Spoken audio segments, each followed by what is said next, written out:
मुख्यमंत्री नीतीश कुमार के आवास में आज बहुत ही अहम बैठक है और ये बैठक शिक्षकों की मांग पर बुलाई गई है। बिहार में नई शिक्षक नियुक्ति नियमावली को लेकर शिक्षक संघ लगातार विरोध कर रहे थे, जिसके बाद ये बैठक बुलाई गई है। फिलहाल जो खबर मिल रही है, बैठक खत्म हो गई है, लेकिन इस बैठक में क्या तय हुआ, क्या सहमति बनी, किन बिंदुओं पर चर्चा की गई है, सरकार की तरफ से किन शर्तों को माना गया है और किन पर कॉम्प्रोमाइज किया जाए करेंगे शिक्षक, इन तमाम बातों को हम आपके सामने थोड़ी देर में रखेंगे। जैसे ही बैठक के बाद जो लोग निकलेंगे वो खबर देंगे या बैठक के अंदर से जो खबरें सूत्रों के हवाले से हम तक पहुंचेंगी, आप तक हम वो पहुंचाएंगे। लेकिन इस बीच हमारे साथ छात्र नेता दिलीप जुड़े हुए हैं। दिलीप का रुख करते हैं। दिलीप, ये बैठक बहुत अहम थी शिक्षकों के लिए, नियोजित शिक्षकों के लिए, साथ ही ऐसे अभ्यर्थियों के लिए भी जो शिक्षक नियुक्ति प्रक्रिया में शामिल होना चाह रहे हैं। फिलहाल ये जानकारी नहीं मिल पाई है कि बैठक में किन किन मुद्दों पर सहमति बनी है, लेकिन आपत्ति किन किन चीजों पर है और किन किन चीजों पर मान सकते हैं शिक्षक या अभ्यर्थी, उस पर थोड़े से ढिलाई दी जा सकती है। देखिए, ये बैठक तो मुख्यतः नियोजित शिक्षकों के मुद्दों को लेकर है। शिक्षक अभ्यर्थियों के मुद्दे को लेकर मुझे नहीं लगता है कि इसमें कोई चर्चा हुई होगी। नियोजित शिक्षक को लेकर है और नियोजित शिक्षकों की जो सबसे बड़ी आपत्ति है कि बीपीएससी के द्वारा जो उनसे परीक्षा ली जा रही है, उसी बात को लेकर आपत्ति है। और नियोजित शिक्षकों की ये मांग है कि बिना शर्त उनको राज्यकर्मी का दर्जा दिया जाए, उनसे कोई परीक्षा नहीं ली जाए। तो इसी मुद्दे पे आज बैठक हुई है। अब क्या डिसीजन नीतीश कुमार जी ने लिया है ये तो कहना मुश्किल है, लेकिन लंबे समय से नियोजित शिक्षकों की मांग चली आ रही थी कि राज्यकर्मी का दर्जा मिले बिना शर्त और समान काम समान वेतन मिले। लेकिन अभी जो बैठक हुई होगी उसमें इसी बात पर चर्चा हुई होगी कि बिना शर्त राज्यकर्मी का दर्जा इन लोगों को मिलना चाहिए। मेन मुद्दा यही था नियोजित शिक्षकों का। अब उसी में हो सकता है इनके वेतन में कुछ बढ़ोतरी की बात की गई होगी ताकि नियोजित शिक्षक लोग संतुष्ट हो जाए, थोड़ा खुश हो जाए और आगे कोई आंदोलन ना करे। इसके लिए मुझे लगता है कुछ न कुछ इनको वेतन में जो है बढ़ोतरी की जाएगी। जो इनको पैसा मिलता है हर महीने, उसमें कुछ ना कुछ बढ़ोतरी की बात हुई होगी। और अगर बेहतर होता कि शिक्षक अभ्यर्थियों के मुद्दे पे भी इस बैठक में बातचीत होती तो बेहतर होता। लेकिन मुझे जहां तक लगता है कि सिर्फ नियोजित शिक्षकों के मुद्दे पे इस बैठक में आज बातचीत हुई होगी। और इसमें नियोजित शिक्षकों के जो बहुत सारे संघ बने हुए हैं, उनके नेताओं को इसमें आमंत्रित नहीं किया गया था। ये सिर्फ महागठबंधन के चुनिंदा नेताओं को बुलाया गया था और उसमें इस बैठक में चर्चा हुई है। तो जो भी हो, सरकार फैसला ले, नियोजित शिक्षकों के हक में ले, हम लोग स्वागत करेंगे। लेकिन गुणवत्तापूर्ण शिक्षा के साथ कोई समझौता नहीं होना चाहिए। साथ में इस बात का भी ख्याल रखा जाना चाहिए कि नियोजित शिक्षकों को सम्मान मिलना चाहिए। आप भी कह रहे हैं कि गुणवत्तापूर्ण शिक्षा से कोई समझौता नहीं होना चाहिए, तो बिना परीक्षा के आप कैसे जांचेंगे कि शिक्षक जो अभी पढ़ा रहे हैं क्या गुणवत्तापूर्ण शिक्षा वो दे पाएंगे? नहीं, मैं इसीलिए मैं अपनी पूरी बात कह रहा था कि गुणवत्तापूर्ण शिक्षा के साथ कोई समझौता नहीं होना चाहिए। इसके लिए सबसे पहले आप राज्यकर्मी का दर्जा उनको दे दीजिए। नियोजित शिक्षक जितने भी है, बिना शर्त आप राज्यकर्मी का दर्जा दीजिए। और मेरी जो राय है, मेरी अपनी व्यक्तिगत राय है कि उसके बाद आप डिपार्टमेंटल या फिर बीपीएससी से परीक्षा लीजिए। 3 मौका दीजिए उनको। अगर 3 बार में जो पास कर जाए उनको पढ़ाने दीजिए, और 3 बार में भी जो पास नहीं कर पाए उनको गैर शैक्षणिक कार्य में आप लगाइए। वेतन उतना ही मिले, वेतन में कोई कटौती नहीं, लेकिन उनसे गैर शैक्षणिक कार्य लीजिए। जैसे आप जनगणना में लगाते हैं, चुनाव कार्य में लगाते हैं, या स्कूल में और भी बहुत सारे काम होते हैं शिक्षा विभाग में, चाहे ब्लॉक स्तर पे हो या जिला स्तर पे। तो बहुत सारा काम ऐसा होता है जो कि गैर शैक्षणिक होता है और शिक्षकों को वो काम करना होता है। तो ऐसे कार्यों में उन लोगों को लगाया जाए तो इससे गुणवत्तापूर्ण शिक्षा पे कोई असर नहीं पड़ेगा। लेकिन सरकार का ही कहना है ना कि जो 75,000 जो है नियोजित शिक्षकों में से 75,000 फर्जी डॉक्यूमेंट्स के आधार पे बहाल हुए हैं, फर्जी सर्टिफिकेट है।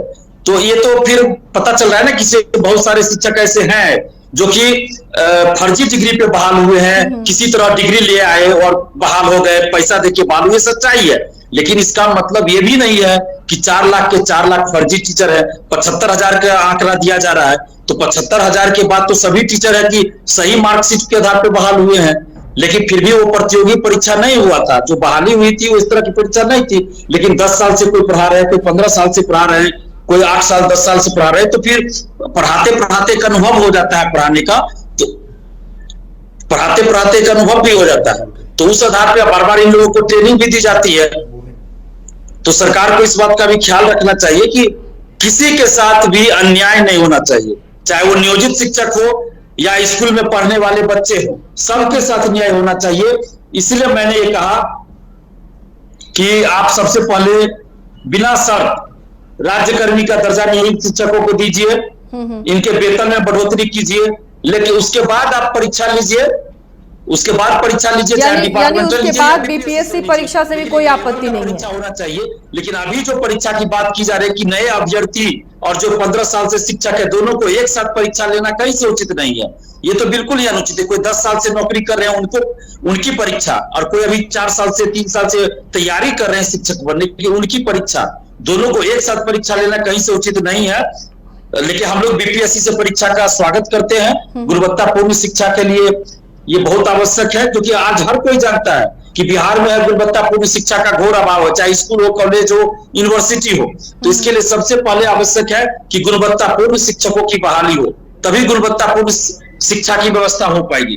तो इसके लिए सरकार को ये ध्यान देना होगा कि आप एकाएक कोई नियम थोप रहे हैं, उससे नहीं होगा। पहले शिक्षकों को सम्मान दीजिए, शिक्षकों को सम्मान दीजिए, उनको उचित वेतनमान दीजिए, और उसके बाद आप स्कूलों में पढ़ाई की व्यवस्था दुरुस्त कीजिए, तभी ये संभव होगा। अगर शिक्षकों को सम्मान ही नहीं मिलेगा तो शिक्षक तो फिर मन से पढ़ा ही नहीं पाएंगे, तो फिर कोई फायदा नहीं होगा, गुणवत्तापूर्ण शिक्षा नहीं आ पाएगी।